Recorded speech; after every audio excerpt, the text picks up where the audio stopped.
Okay, good afternoon. I will collect your questions at the end of the presentation or in the break.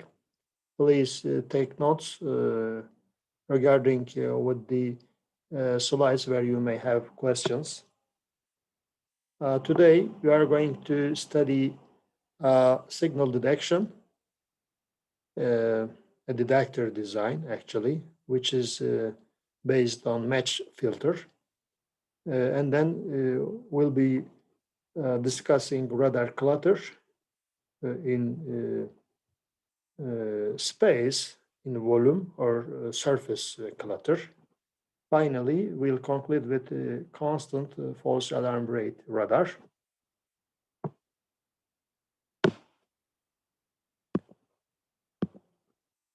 Okay, let's start with the simple model. We use this in the course that you took, communication systems, E316, where we model noise and signal and how to write a received signal, noisy received signal. On the left-hand side, you see a voltage signal, a rectangular pulse. This is an illustration, simple, the simplest signal model. You may simply consider this as radar pulse, and it repeats itself at every TP. Okay, its duration is tau. It has a voltage value A, let's say, so its power, peak power is A squared, proportional to A squared. And we got noise as usual due to the electronic circuitry that we used at the receiver or in the system. And usually we have a superimposed a noise superimposed on the signal, so the received signal look like this. So you have a rectangular pulse here, a noisy rectangular pulse, you see, and the goal of the detector is to extract these pulses, whether there is a pulse here or not. Then we have to consider the signal power as well as noise power. So we come to the ratio SNR, signal power to noise power ratio. So we'd like to detect this signal at the lowest possible signal to noise ratio. The equivalent model of this is shown on the right-hand side. We got a transmitted signal. So this is the transmitted signal from the radar transmitting antenna. And we got noise in the channel or the receiver, which is superimposed on this transmitted signal. And we got the received signal right here. That's sum of the transmitted signal and noise generated. So here is the model that we used in previous slide. Now we'd like to design this part, okay? We'd like to study this part. Here you see we model the receiver as a filter, linear time invariant filter, whose impulse response is h of t, and a sampling process follows this LTI filter and takes samples at every TM. Okay, at the output of the filter, we assume that we got a filtered signal and the noise. Okay, now about the noise, this is usually modeled as white noise, which means that the power of the noise is constant over the frequency. So whatever the frequency we have, the operating frequency, we always get the same power, noise power. And that's called white noise. Here, white refers to the fact that the noise has equal power over all frequencies, typically from 0 hertz to some 10 to the 15 hertz, which covers radar operational bands. Now, we'd like to design an H of T, so a filter whose impulse response is H of T, such that the SNR at the output of the filter be maximum. Okay, be maximum. So we can write then SNR at the output of the filter, let's say S0 of Tm magnitude squared divided by the expected value of the average, expected value of the noise power. So we'd like to maximize this. And you might remember this from communication systems course. This simply goes to match filter. Now here we do not derive it. You can either go back to the course EE316 or simply have a look at the Skolnick's book where the match filter impulse response is derived. So what is it? So here is the optimum filter, which is simply matched filter.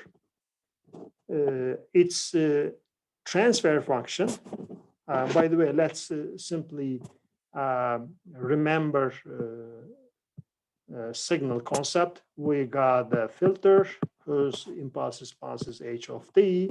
We got an input signal X of T, an output signal Y of T. And this output is simply X of T convolution H of T. Okay, in frequency domain, this corresponds to transfer function, and the input is X of F, and the output is Y of F. Okay, and Y of F is simply X of F times H of F. We talk about random processes. If there is a randomness at the received signal, then we can write power spectral density. So then the input power spectral density will be S of X F, and the output power spectral density is Sy of F, and Sy of F is equal to Sx of F times magnitude squared of the transfer function of the filter. So just keep this in mind. We are playing with this in the slides. Now, the transfer function of the optimum filter that maximizes the output SNR is given in terms of the input signal. So once we know the transmitted signal, then we can design a match filter for that transmitted signal.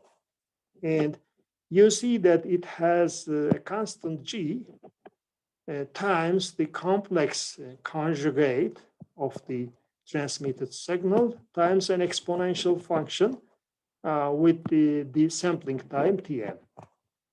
Okay, if we take inverse Fourier transformation of this, we see that the impulse response is simply the shifted version, delayed version, inversely delayed version of the transmitted signal times a constant G. Okay, now we then simply design a filter whose impulse response is H of T. It's matched to S of T. That's why we call as it match filter. So this filter is matched to S of T. then to design a match filter, we have to have a signal first. We have to define a signal. The transmitted signal should be known, should be given, so that I can design a match filter for that transmitted signal. As an illustration, at the bottom, we can see an arbitrary signal here, whose duration is Tm, okay? And it's an arbitrary signal. So its match filter should have an impulse response, which is simply the mirror image of the signal, okay? So you see, this is mirror image of the signal. Additionally, there is going to be a delay by Tm. It's not shown in here, but just the reverse of this. Okay, so suppose that we got this h of t here. Okay, h of t is here. I know x of t. Then I can determine y of t. How? We simply convolve input and the impulse response. So in next stage, we see how to implement convolution.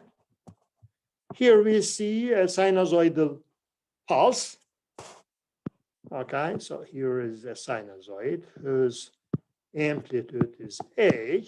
So just like a radar pulse, simply. We have studied this in the laboratory and in previous lessons frequently. So you are familiar with this signal. There's going to be a carrier frequency, a duration tau, okay, and it repeats itself. So we take a single pulse in here. So it's the match filter impulse response for this signal will be just the signal itself, which is shifted by Tm and mirror imaged version. And convolution, as you might remember from signals and systems, is simply a sweeping operation. If we try to visualize this, we just take the input signal and then sweep it from minus infinity to plus infinity by the amount, which is simply denoted by tau. So every new tau value, we look at the input signal and the impulse response of the filter and determine the overlapping area and then getting the output signal. This is a simple integration, as you can see here. We can do this in discrete form as a summation. And if we got a radar pulse like this, this sweeping will give us a sinusoid whose envelope follows a triangular waveform. Okay, but note that the duration here was Tm. Now the duration becomes twice the duration of the pulse, which means that if I transmit a signal, a pulse of duration tau, then the output of the filter will be 2 tau. So my decision simply is delayed by tau. This is discussed in radar signal processing concepts. This is not the subject of this course, actually. So let's see how to implement this convolution. Just an example, you may refer to the course, communication systems and signals and systems, where you can see the details of convolution in either discrete form or continuous form, so in summation or integration. Here we are given a sequence, h of n. This is impulse response of the filter, and we got an input signal, x of n. So we just take the mirror image of h, right, n minus m, which is just reverse of this, as you see, and then sweep this tree samples, three values of the sequence to the right, one by one. At the first stage, there is 1 and 1 here. So 1 times 1 is 1. Next, it's going to be 1, 2, 3. Then that's going to be 1 times 2, 2, 2 times 1, 2, 2 plus 2, 4. Next, we got 1, 2, 3. Then it's going to be 3 times 1, 3, 2 times 2, 4, 2 times, so 3 times 1, 3. So 3 plus 4 becomes 10. Okay? So when we sweep this to the right, at the end, we got a sequence like this. Okay? You see, the size of the output sequence is going to be the sum of the size of the two sequences minus 1. Okay? We can also illustrate this in, we can illustrate a graphical process here as a graphical process for convolution, discrete convolution. Here is x of n, here is g of n, and mathematically the output is convolution of input and the impulse response. So we just implement this one, as this is discrete. We simply take x of n. Here x of n is for 0 it's 2, and for 1 it's 2 again, and for 2 it's 2 again. Okay, and this is x of n. And for g of n,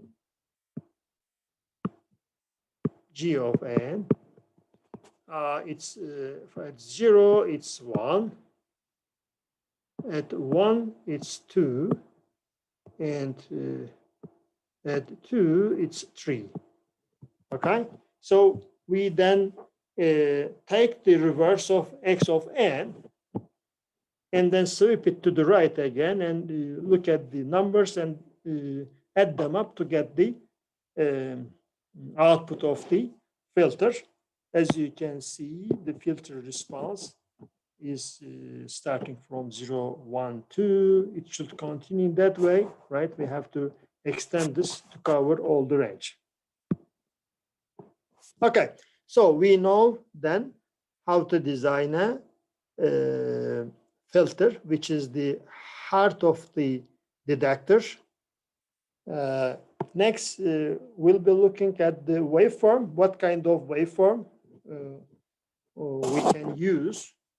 And for this purpose, we start with rectangular pulse, which is the basic waveform that we have been using. Let's take an S of t here, whose duration is tau, just a radar pulse.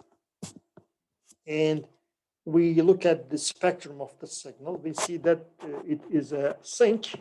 So this is the magnitude. So actually this should be something like this. Okay, so here is 0 and the first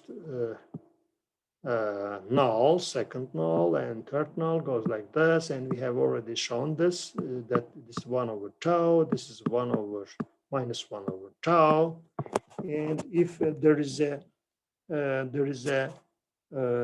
sinusoid here, then the spectrum will be shifted to f0, which is the frequency of the sinusoid. We have already discussed it in the first or second lesson. Now, suppose that I'd like to use such a waveform, and what will happen in frequency domain, or is this the most appropriate waveform to be used in radar signals? Let's try to understand this. Once I design this signal, I choose this signal, I automatically choose the filter actually, right? Because it is given its impulse response is given in terms of the signal. So we see that when we use a pure rectangle, we have a main lobe.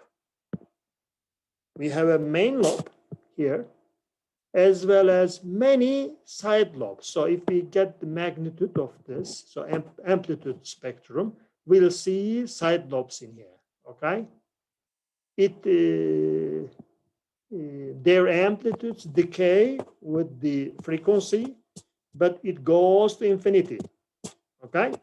Which is a problem, because if we are interested in the range of the frequencies of the signal, so in order to recover the signal, we have to design a filter, or we have to design a receiver which covers all the frequency components in this range, which is impossible as the signal spectrum goes to infinity. Then we have to do something here. It's mostly called pulse shaping. So one way to reduce the power in this side lobes is to shape this rectangular pulse. So instead of a pure brick wall type rectangular pulse, we can smooth it just like this, okay?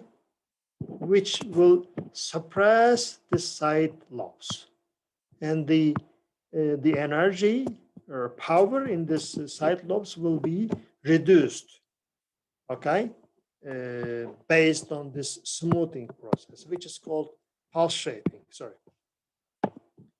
this is one way to use in order to reduce the signal power in side lobes. Another way is to use a waveform whose spectrum is limited, or whose spectrum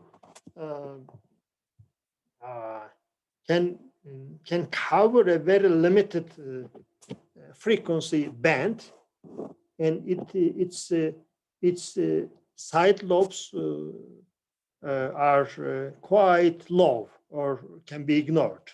This is exponential waveform, Gaussian waveform, whose spectrum is again a Gaussian pulse. Usually this is just like a matched signal, because we do not have side lobes, so the band is quite well defined. And once we use this waveform, we can easily design a match filter. So between this rectangular pulse and this exponential pulse, there may be many different alternatives, many different pulse shaping methods, or many different waveforms that we can choose, and then we can design a match filter accordingly. Here is a table from the textbook showing the efficiency of non-matched filters compared with matched filters. Here we got a rectangular pulse at the input, and we use a third order Bessel filter, for example. Okay, and we see the loss in SNR. How much loss do we have in SNR when we use a third order Bessel filter? Again, please refer to the previous slide where we got the rectangular pulse and we got side lobes. So we eliminate side lobes, which means that we have a loss in SNR. We use quadruple tuned or Butterworth filter, double tuned Butterworth filter, 5 cascaded single tuned stages, and goes like this. And at the bottom, we see Gaussian pulse, which is the pulse that we have talked about in previous slide. As you see, once the signal is Gaussian, its filter, match filter, will be Gaussian too. This is good. which means that there is no loss in SNR. So that's simply matched filter. On the left-hand side, you see how we implement match filter. We have already shown this in previous slides. Remember, a rectangular pulse, modulated sinusoid, whose frequency is F0, and the match filter of this input signal will be simply a rectangle, right? Its envelope is a rectangle, and for a rectangular pulse, we got a sinc function. I mean, in spectral domain, we got the sinc function, so the match filter frequency response will be a sinc function simply. And once we convolve the match filter impulse response with the input signal, we'll get a sinusoid again, whose envelope follows a triangle. Okay? Now, in the next, then, we simply take samples from this triangle. Okay? So if there is a signal, an input signal, we got the high peak here. Okay? If we got noise only at the input, then this is going to be just a noise. Okay? So the next stage, the sampling process, will be based on taking a sample from this envelope signal and then compare it with the threshold. Okay, so simply we put a threshold here, for example, like this. And then if there is a noise at the input, we got a noise here, and the sample will be below this threshold. And then we report that, we declare that there is a noise, not an echo signal, while if the sample is above this threshold, which means that the input signal is a sinusoid, then we report that there is an echo signal. Okay, so it was about how to design a receiver. In the next lesson, the last lesson of the semester, we'll be talking about details of signal processing in the receiver of a radar system. So from now on, we'll be talking about clutter. We have already talked about clutter previously, not in detail, but we said that any echo from the objects over the link or around the target is called clutter. It might be echoes coming from an object. It might be echoes from the sea, for example. It might be echoes from clouds or birds or other objects nearby the target. And typically, we will be modeling clutter on land or sea. So surface clutter and volume clutter. And the most important thing is about how to model this clutter, actually. Before that, let's go back to the radar cell concept, because the source of the clutter is actually the objects inside the radar cell. In 3D, as you might remember from the midterm examination, there are 3 resolutions that we have described for radar systems. Range resolution, so the resolution in range, and resolution in elevation, and resolution in azimuth. Okay? Once we determine these 3 resolutions, we actually determine the radar cell. Okay? That's a volumetric, that's a volume in space. Okay? And it's highly dependent on the range. and the beam width of the antenna in azimuth and elevation. So higher the range, higher the resolution. So the number as a number is higher in range when we go away from the radar. Okay, we can think about surface clutter when there is an object over, let's say, this azimuth plane, for example.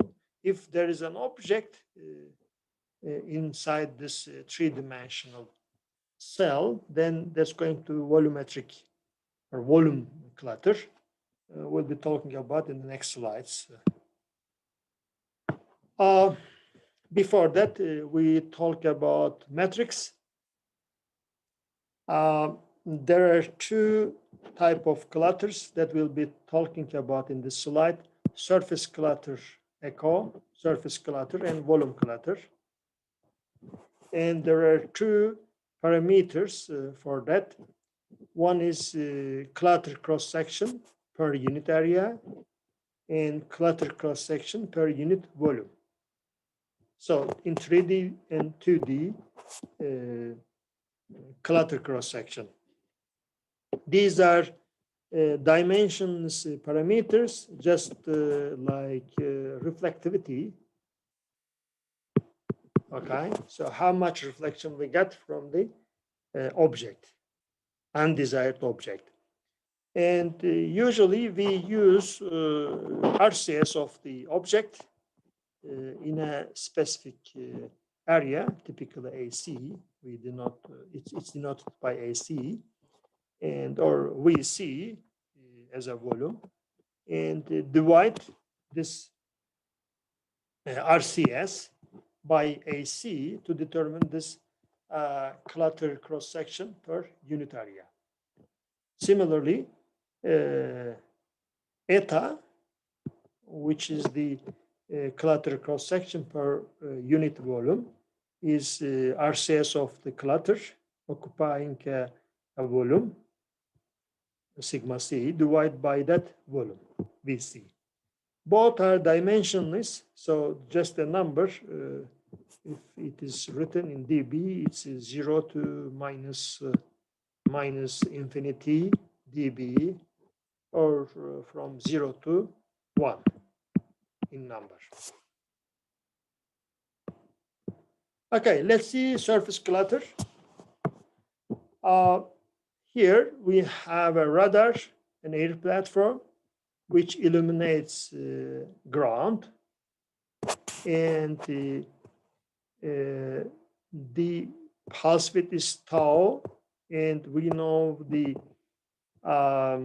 radar range equation, simplified radar range equation for any target whose RCS is sigma meter squared, and for a target, let's say with sigma t, we can write a simple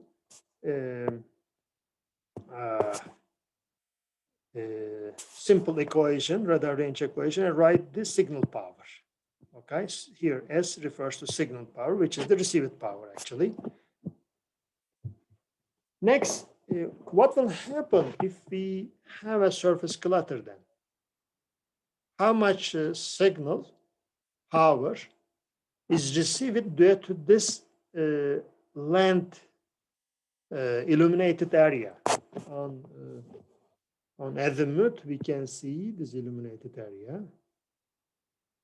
Okay, if there is an object here, a target here, whose radar cross section is sigma t, then we got this power. It's okay. So how about the received power due to this clutter, this surface? Okay, so it's dependent on the pulse width, the range, and the beam width of the antenna, as well as the angle that is measured from the ground to the line to the radar. Okay, and so the area from which we got clutter echo, is going to be R times theta B, theta over 2, secant psi. Suppose that the clutter cross section here is given as clutter cross section per unit area times AC.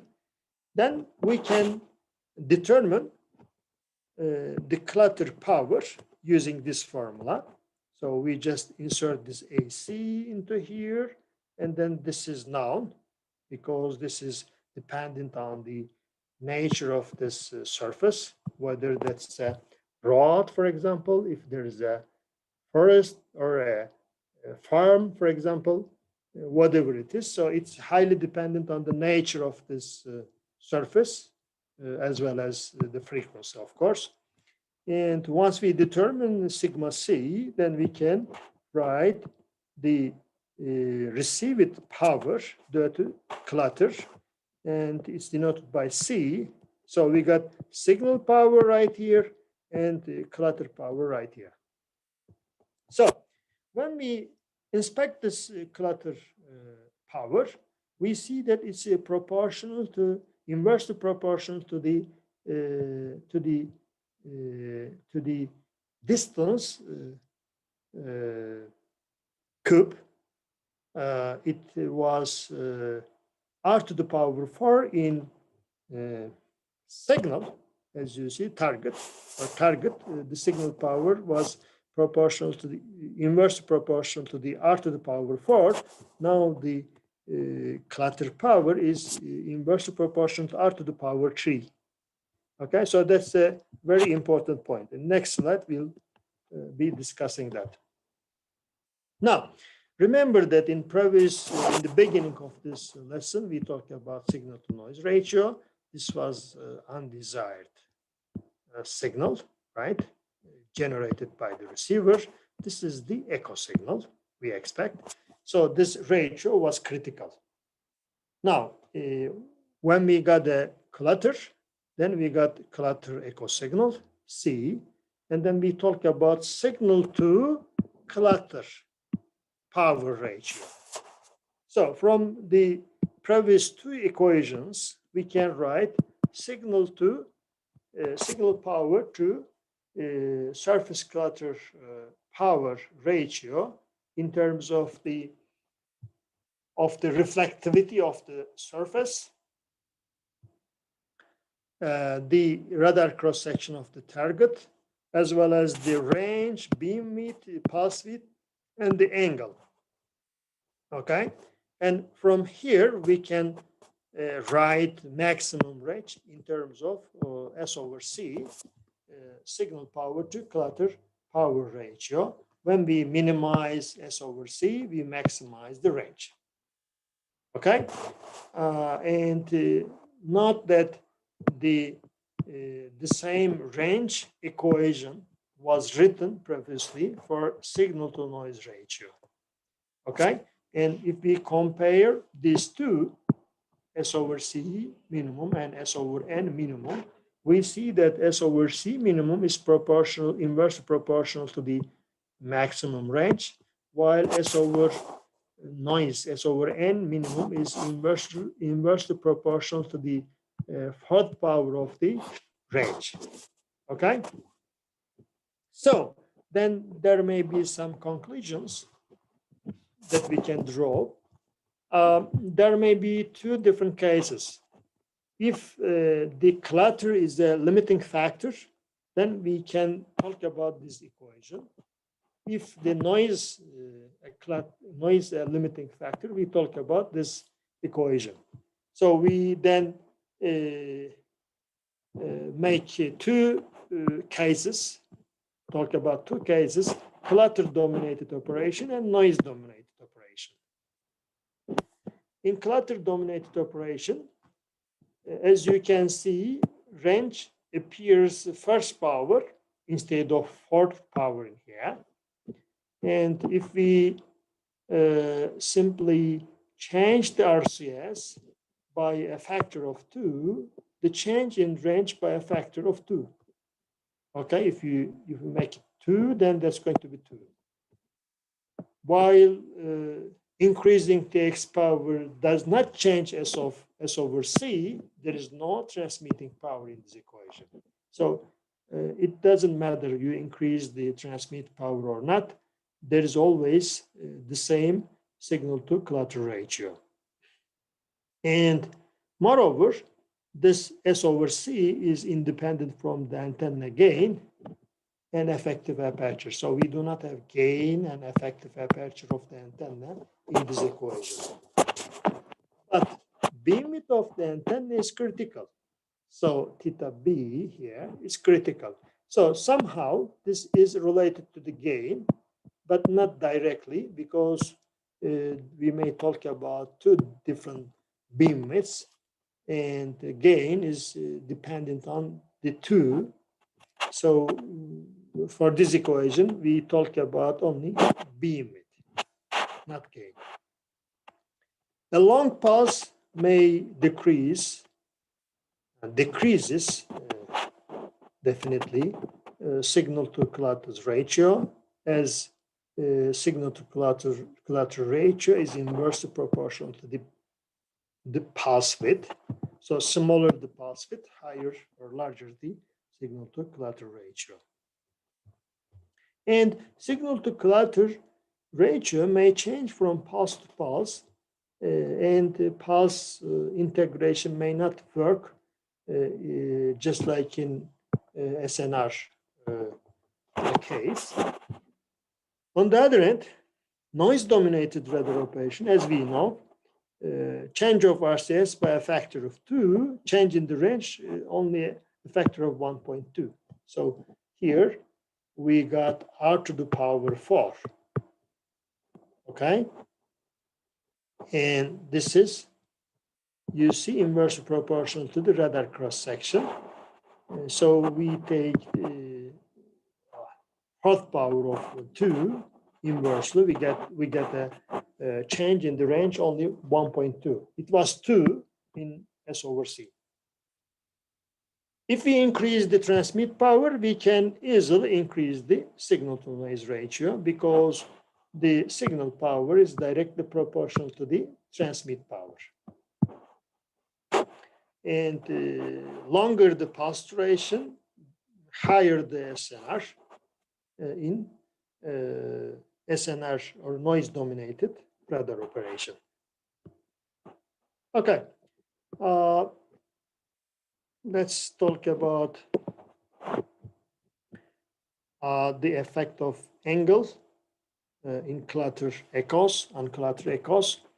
Again, we consider a air platform, a radar installed on air platform, and we got Earth here. There's a curvature, and let us first describe angles here. Here is the line which is perpendicular to the surface of the Earth, and here is the line from radar to the surface, so clutter, and there is a tangential line here to the surface, and this angle is called grazing angle. So if we take Earth as a plane, then this tangential line simply the surface of the Earth.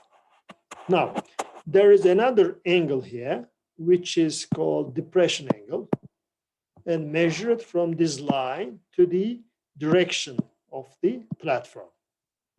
Okay? As the Earth is not plane, then depression angle is different from grazing angle. And incidence angle is measured from this tangential, so the line, from the line to this vector perpendicular to the surface of the Earth. Okay, so the most challenging case is where the grazing angle is very small, because when the grazing angle is small, then we expect shadowing due to the objects over the surface of the Earth, and we get multiple interference. Now in here, in this picture, we see the variation of the reflectivity. So RCS simply is the scattering coefficient. So whatever we call, there are several names for that. Just use reflectivity. Reflectivity is simply you see from 0 to 90 degrees when it's shadowing and multipath, then it is quite small and it increases until when we look at the surface from the top. So direct reflection, scattering. And in the subsequent slides, we'll be giving some RCS values for surface and sea clutter. All are simply based on measurement data, and there is no simple formula for this reflectivity. Usually, we have to conduct measurements and collect data, and then analyze the data statistically and try to evaluate how reflectivity varies with the frequency and the object. In doing this, we got statistical characteristics as usual: mean value, median value, and standard deviation or variance, and RMS value. So we just repeat the measurements n times and then get the average, and then its squared will be RMS value. For standard deviation, if it is a random process, a random variable, we simply take the expectation of sigma minus mu sigma squared from the probability course 213. We have already, as you might remember, studied standard deviation and variance and how to calculate that. I'm not going into details of that. Just please remember that we got mean and standard deviation whenever we got a random variable in the clutter measurements. Okay, let's see land clutter first. There are three different grazing angles, three different cases: low grazing angle, medium grazing angle, and high grazing angle. As I said earlier, all are based on measurements, and we talk about mean value and standard deviation or variance. And there are different sites and with different features and different locations. And the operational bands will be from VHF to X. And the accuracy, RMS accuracy of the clutter echo measurements is within 2 dB. And as we couldn't remove the atmospheric attenuation, so the measured values are somehow includes atmospheric attenuation. The range in which the measurements were taken could be 1 to 50 kilometers, depending on the site. Okay, let's have a break here, and then we'll continue. Do you have any question?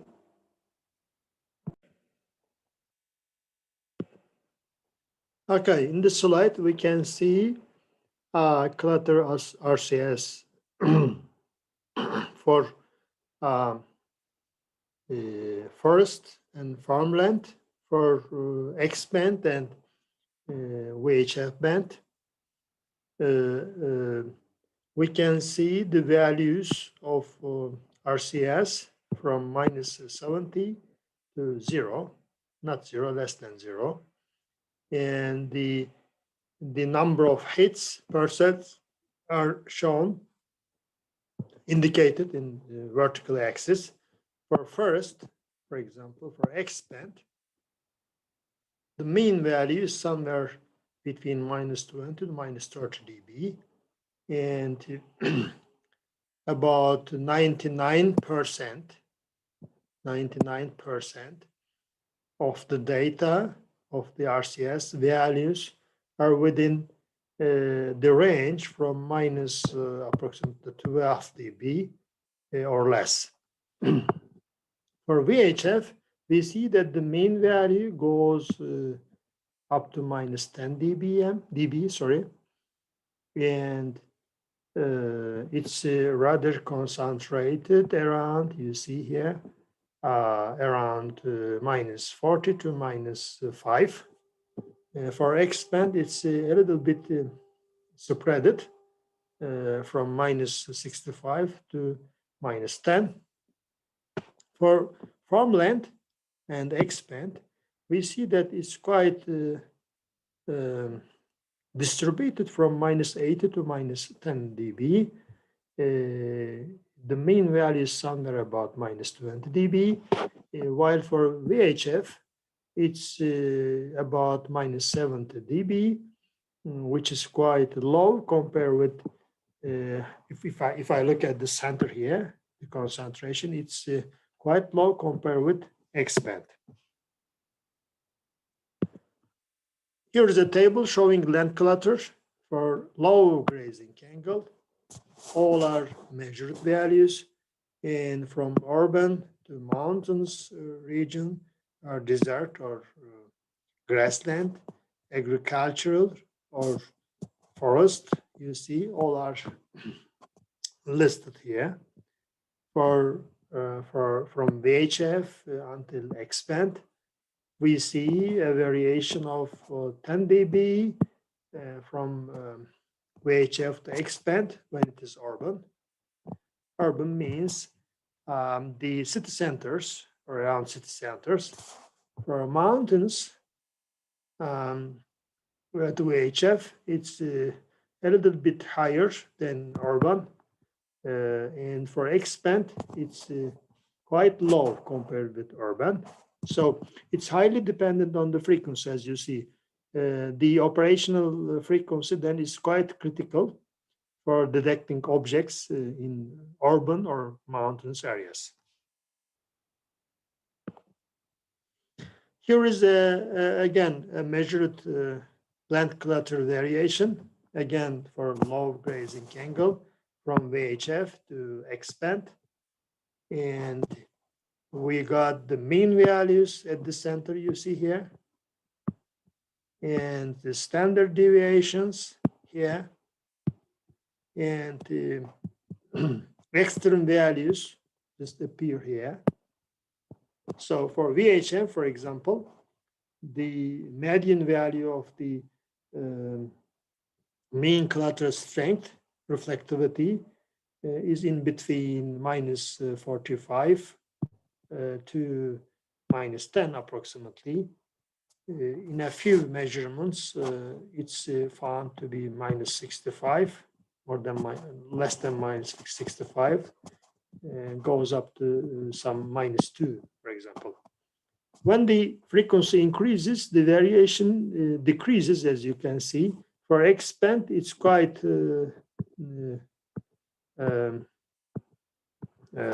concentrated around the mean. So the standard deviation is quite low compared with VHF. So from this picture, from this measurement, we can conclude that the standard deviation of reflectivity is highly dependent on the frequency, and for high frequencies like X-band, S-band, it's quite low, and for VHF band, it's quite high. Okay, how about medium grazing angle? For medium grazing angle, where we talk about several tens of degrees, typically, for several tens of degrees, up to 70 degrees, right here, for example, from some, let's say, 5 degrees here, goes up to 70 degrees in these measurements. there are three bands, Ku, X, and L. And Ku and X have a similar pattern, as you can see, with increasing grazing angle from 20 degrees. They're they have similar pattern, and their values are very close to each other, and they're almost linearly varying with the grazing angle. For L band, on the other hand, it's it's starting from 30 degrees, goes up to 80 degrees, and it's again linear, although its slope is different from the Ku and X band. It increases suddenly after 70 degrees. On the left hand side, we see the variation of the reflectivity normalized with the angle. Here we see gamma, which is reflectivity divided by the sine of the psi, the grazing angle. And it can also be written in terms of frequency, taking 10 gigahertz as the reference. And we can see how this gamma, which is function of frequency and angle, varies for cities, open woods, cultivated land, and desert.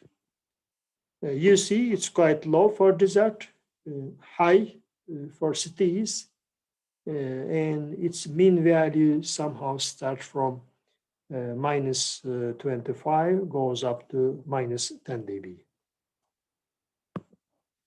So simply these graphs are quite important for understanding of how reflectivity, so RCS of land clutter varies with frequency as well as the objects in the on the land. How about sea clutter? When we talk about sea clutter, we should first give the sea state.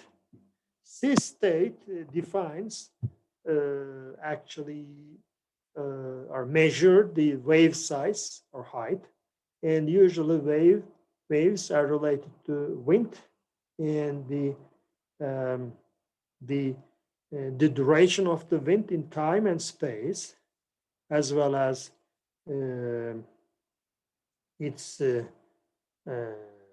equilibrium conditions are important for classification of the sea or defining the sea state. In the world, there is there's an agreement on the sea state and the wave height, and we see from 0 to 9 sea states, and see the wave height from 0 to over 14 meters, which is just like the tsunami. And on the right hand side, you can see descriptive term for the sea. The state, sea state 0 refers to the sea where it is just like glass. How to call in Turkish, çarşaf gibi. Okay, the state is sea is çarşaf gibi, we call it. Okay, calm and glassy. And over 14 meters, we talk about just like the tsunami. In most oceans, we are talking about this region. Okay, these are very typical. Okay, how do we evaluate reflectivity of sea clutter? It's again highly dependent on the speed. And in here, in this picture, we see a measured radar cross section of sea state where the wind speed is about 10 to 20 knots. It corresponds to sea state of 3 or less. And for different bands of the operational frequency, we can see from 50 megahertz goes up to X band, so 12 gigahertz. And we have two different polarizations here, vertical or horizontal. And the response of the sea surface against this vertical and horizontal polarization are quite different, especially at low frequencies. And we see that after 50 degrees of grazing angle, all of the operational bands have similar pattern. The RCS reflectivity actually increases almost linearly after 50 degrees, which means that we look at the surface of the sea from top. Okay, so it was about the discussion on clutter, sea, land, surface clutter.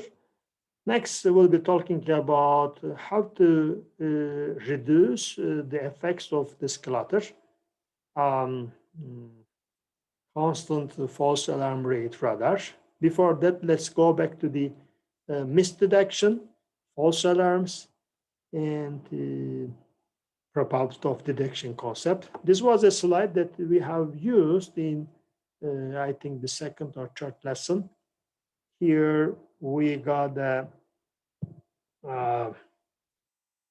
received signal over time and the voltage, yeah, and we got a threshold where we measure the sample echo signal and compare with the threshold. If it is less than this threshold, we report that that's a noise. If it is above this threshold, it exceeds the threshold, we report that there is an echo signal. So here, for example, for point A, sample A, it's quite clear that the sample taken is greater than threshold, so we can declare an echo signal.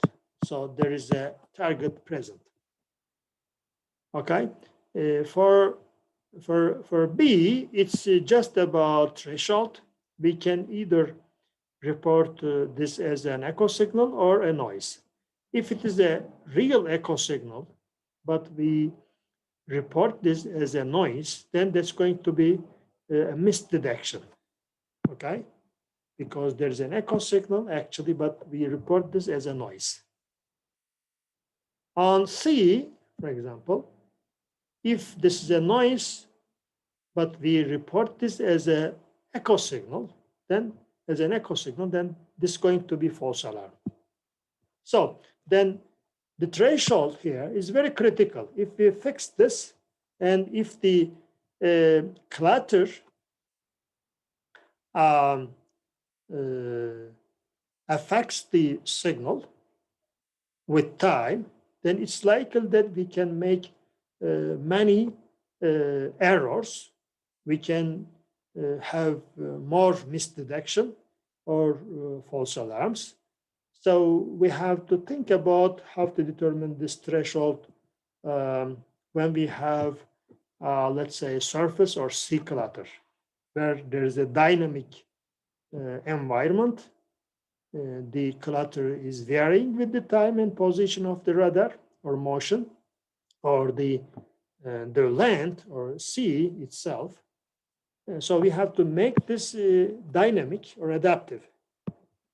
So this comes to the constant false alarm rate radar, where we adaptively change the threshold according to the effects, according to the echo signals, clutter echo signals, and external noise. Okay, the idea is quite simple. we take samples, many samples, and then get the average. And if we see that the signal increases slowly, we increase the threshold. Otherwise, if we have a signal slowly decreasing, then we reduce the threshold. Okay, how do we implement this? We use step delay line, as we have described previously. We take more than one samples, okay, and store those samples before the detection process, and take another sequence of samples and record them, and then add the average of those samples, and then compare the average with the signal that we want to make a decision. So you can simply consider over this time axis samples, just like pulses. Okay, you got many pulses. Each pulse corresponds to a time, instant time bin. Okay, we have many here. And let's say this is my test signal. So with this signal, I will determine whether that's an echo signal or a noise. In order to make a decision regarding with this pulse, I consider all these pulses and these pulses, get their average, and then multiply by them with a k factor that I tune, and then compare that with the test cell. Okay, so if the power of these pulses increases, then I can increase the threshold. So the decision here will be highly dependent on the power of these pulses as well as the power of these pulses, which means that in space, now let's draw the space equivalent of this. Let's say this is the space, and here is my object, and here is clutter. Okay, so each pulse here corresponds to echo signal, corresponds to a to a distance here. Okay, r. Let's say here, here, here, here. So here is my target, and here we got some objects, clutter. Okay, so if there are strong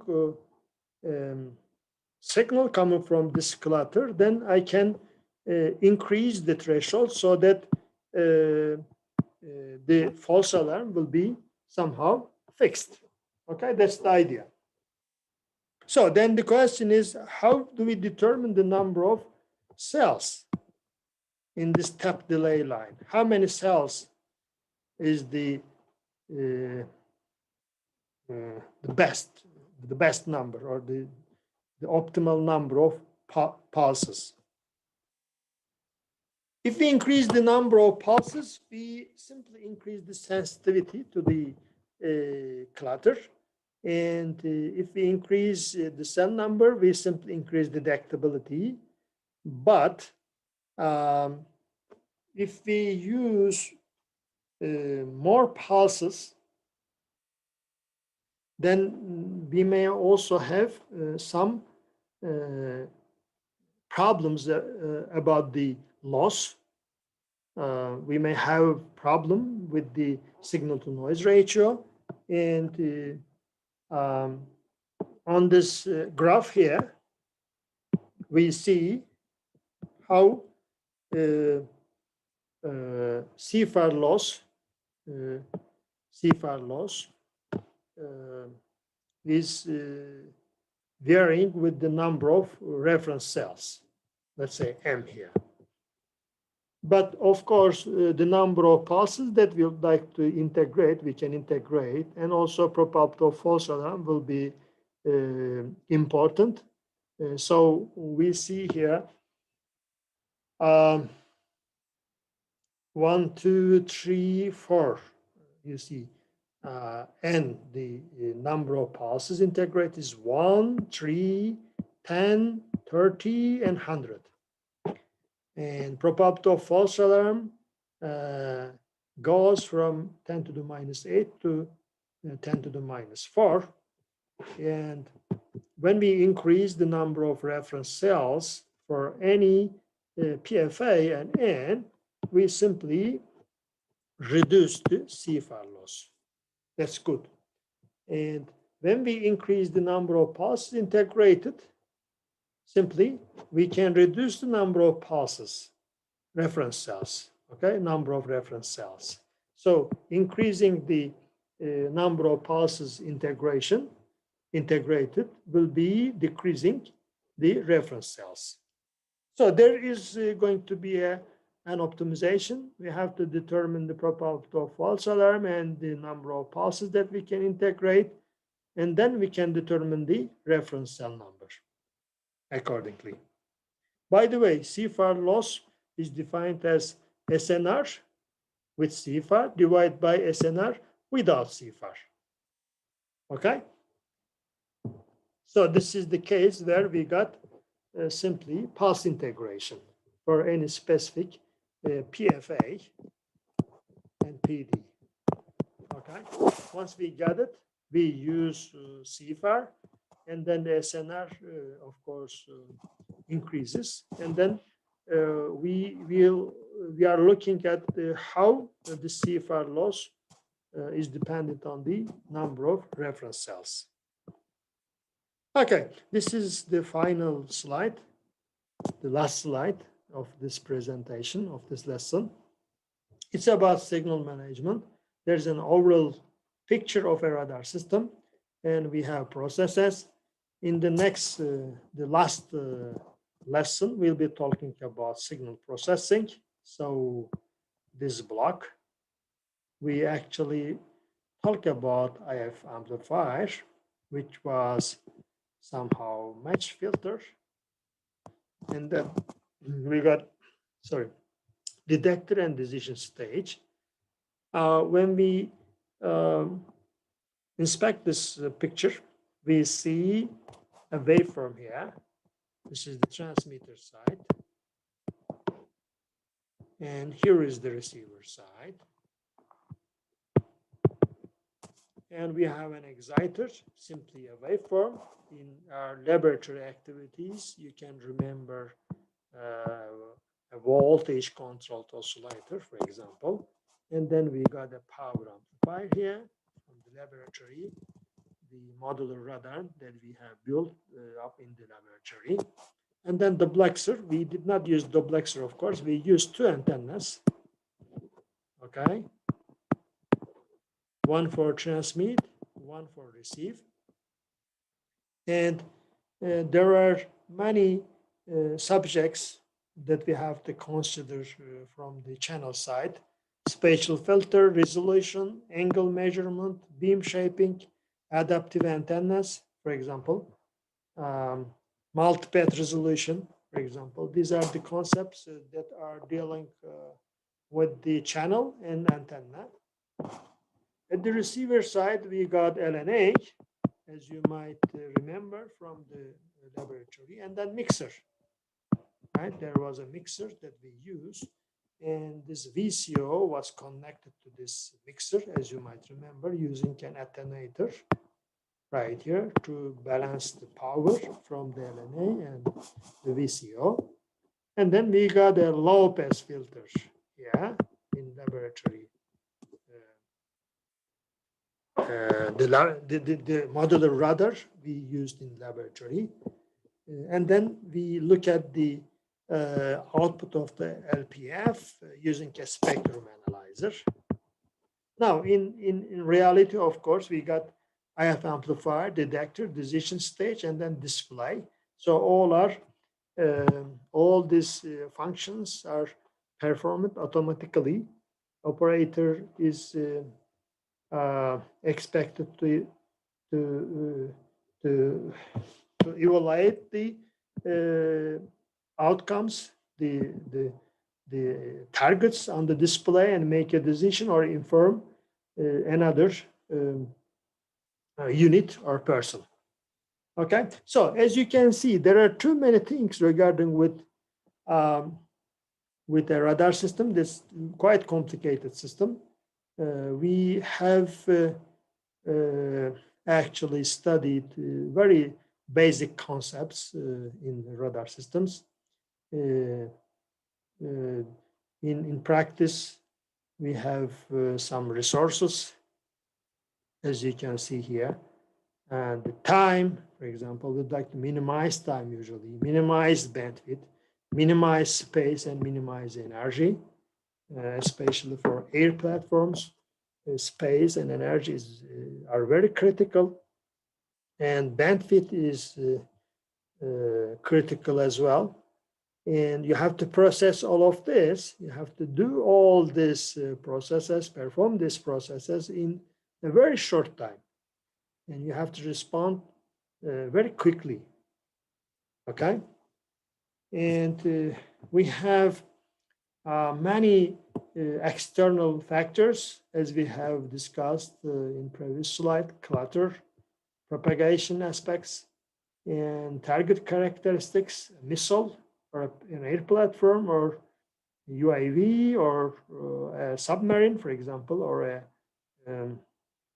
interference coming from other radars or systems. So in this slide, we simply reviewed signal management in radar systems. Okay, so here is a list of problems from the textbook. I would rather see your questions in the office hour regarding with this questions, problems.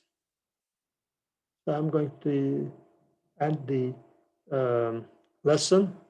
Please ask your questions now.